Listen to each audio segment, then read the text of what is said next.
গোৱালপাৰাৰ কৃষ্ণাইৰ পৰা মৰণৈ সৈনিক স্কুল সংযোগী পথটো এতিয়া মৰণৰ ফান্দ হৈ পৰিছে। জুলাই মাহত হোৱা তৃতীয়টো বানত ৰাজ্যখনৰ বিভিন্ন ঠাইৰ লগতে গোৱালপাৰাৰ বহুতো ঠাইৰ বিস্তৰ ক্ষতি সাধন হৈছিল। বিশেষকৈ মেঘালয়ৰ পৰা নামি অহা পানীয়ে কৃষ্ণাৰ মইনামতি বান্ধটো ছিঙি হাবৰাঘাট দলংখনৰ এটা পাৰে প্ৰায় 10 মিটাৰমান খহাই লৈ যায়।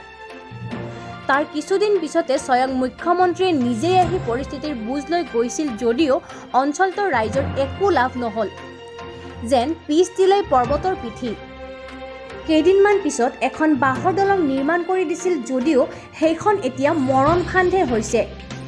জৰাজীৰ্ণ অৱস্থাত থকা দলংখনৰ ওপৰেৰে দহিকটা, ৰাজাপাৰা, ভোজমাৰা, নেপালীখুটি আদি ভালেকেইখন গাঁৱৰ মানুহে অহা যোৱা কৰাৰ উপৰিও বহুতো স্কুল কলেজৰ ছাত্ৰ-ছাত্ৰীও অহা যোৱা কৰে।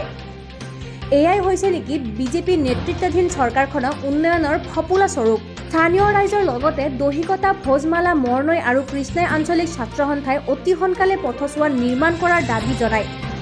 গোৱালপাৰাৰ পৰা প্ৰদ্যুম্ন পাঠকৰ ৰিপৰ্ট, জনতা আসাম নিউজ 24x7।